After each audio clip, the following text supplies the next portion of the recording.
Happy Saturday, gentlemen. Hope you guys are all doing well. And today's video is going to cover my fitness journey update and then the plans for the day. So I got a good update when it comes to my fitness. As you know, last week I went from 177 to 177.6 to 177, and I was like reflecting on it, and I was like, maybe it's just my body's just catching up to all the changes. So I wasn't too freaked out about it or worried, because the based on the nutrition, the steps, and my workouts, I should be losing about a pound and a half for sure, averaging a pound and a half of pure fat to be gone every week. So I wasn't freaking out, because that same thing happened 2 weeks before that when I first started my shred. I lost like 2.5 pounds on the first week, and then the next week I only lost like a little bit less than 1 pound. And I was like, okay, maybe there's just something. And then the next week I lost another 2. So don't always read into it. It's just good overall when it doesn't make sense. Something a guy I heard say on a fitness channel, he's a big fitness coach. He said, if it doesn't make sense when you're up close, zoom out. Zoom out to make it make sense. Because after you're looking at it a 4-week, 5-week, 5-week out overview, you begin to see, okay, though there has been a consistent weight drop. So don't freak out if the 1 week to the next week doesn't look like, how it's written on paper, because our biology doesn't always look like that, because there's a lot of fluctuations in water. When was the last time you ate? Because I only do a weekly weigh-in. I don't like doing the day-to-day. I feel like that makes you too attached, too so conscious and attached to it, to the point where it becomes harder to do everything you got to do, because then you start reading into the fluctuations of every day. So we went from 177 to 174.4. Do the math, guys. Is that 77? 2.6. So right after 1 pound there, 2.6, that's 3.6. That's a little bit, that's like a pound 0.8, 1.8 pounds on average over those 2 weeks. So pretty good, guys. Making hard shit look easy out here. That's the standard, boys. So pretty proud of myself. Gotta keep going, give myself a little bit of a victory praise. And week by week, we're getting to our goal. Gotta make sure we're putting in our daily inputs, and that's just the process of sowing and reaping, guys. A seed doesn't sprout in one day, or nor a week, right? And that's how life is. A lot of things that we do on a daily basis, we don't really see how it adds up until months later, right? And the same thing is when you're intentionally seeding good things. Like we want that quick outcome, because everything else in our life is like quick. You turn on the TV, it's on. You go on YouTube, it's on. We want any form of like consumption, it's like in a matter of seconds today. But when it comes to chasing your dreams and doing what you need to do, you don't really see your dreams come true and just like snap. It's very much you see that small progress every week and the bigger steps every month, and it's like the combinations of months we really begin to see our momentum and like how everything's flowing. So it's a different world. It's a different world when you're intentionally building yourself up for something big. It takes consistency. It takes delayed gratification. And that's basically why there's so much laziness. Because I don't think it's laziness. Laziness is like, they don't want, I think laziness has two parts. Like, they don't want big things, because there's a lot of people who are ambitious but are lazy. They're ambitious, but they just don't know that they're wired to not take action. We have been conditioned by our environment to not take action for several reasons. Some, I think, were doctored. Others were just, unfortunate side effects of how our society has advanced. Advanced. That's debatable, right? Somewhat debatable. I still agree that our society in general advanced in the right direction, but there's things that kind of took away, the humanness of life. But anyways, guys, our plan for today is to hit the cafe. I didn't go to the gym today because I definitely need my rest. I've been putting this whole week, I went to the gym every single day, getting more than 10,000 steps with a workout. So I'm just giving my Saturday a full day of rest day. So I'm skipping the gym today and just gonna make sure I get like anywhere from 8 to 10,000 steps, not to overexhaust myself, and just keep hitting the macros and the calories. So going to the cafe to get some work done, and gonna finish up. I'm gonna polish off the narrow way method. That one's almost done. So that's my first product that I have completed, which is funny because that was my second product I started, but I actually started liking it more than the first one because what I was writing in there was more relevant to what I was going through, and it gave me more, I would say, encouragement and edification of doing what I'm doing right now with a YouTube channel, fitness. And that was like overcoming your emotions, knowing how to, cut off any energy leaks, anything that keeps you away from prioritizing your goals, how to be efficient with your goals. So it's very much like the lean method, the business model for lean method of like making everything go flawless as possible. I brought those same principles to, a man's life on a daily basis. Not a daily basis, but a mindset that can be applied on a daily and weekly, monthly basis for them to achieve their goals with a touch of scriptural support in there to show that God's desire is for men to be structured, is for them to be productful and to create. The biggest one is to create. When a man stops creating and becomes a full-time consumer, that is the fastest way for him to become depressed, anxiety driven, and just having thoughts that are not so life fulfilling, right? So very good book. It helped me a lot, so I would imagine it would definitely help others, because I always was stagnant. I didn't know what my issues were. Why am I not able to like get things done? And it was just, I was just moving through life without a plan. I had these, hopes and dreams, but I never put them on paper and really sat down with myself and figured out, how can I make this dream happen on a daily basis? Because it's the small things that we do every day that will dictate, if we're living that kind of life versus that kind of life, and they're drastically different. It's by no mistake that the successful are successful. It's rarely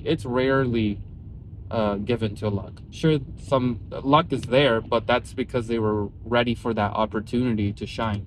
They were ready for it because they put in the repetitions, they put in all the skill building exercises, whatever craft that they were going for. An opportunity opened up and they were the best candidate. They were the best person for that situation, and they nailed it. So sometimes it is a mixture of, I don't like the word luck because I don't believe in luck. I don't believe in because there's no Hebrew word for luck. If you guys didn't, it's all divine appointed. It's like when you're ready for it, the opportunity comes. But if you're not ready for it, the opportunity doesn't come. But I am 100% sure that opportunities do come. What's this guy doing?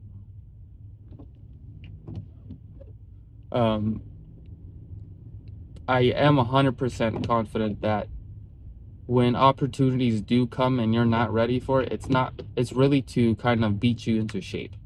It's like, hey man, Want to know what? If you were doing what you were supposed to be doing, that you would have been able to seize that opportunity. But because you're not, that opportunity has slipped away from you. So, but as I was saying, guys, we're going to the, where am I going? I am going to the cafe to work on this narrow way method.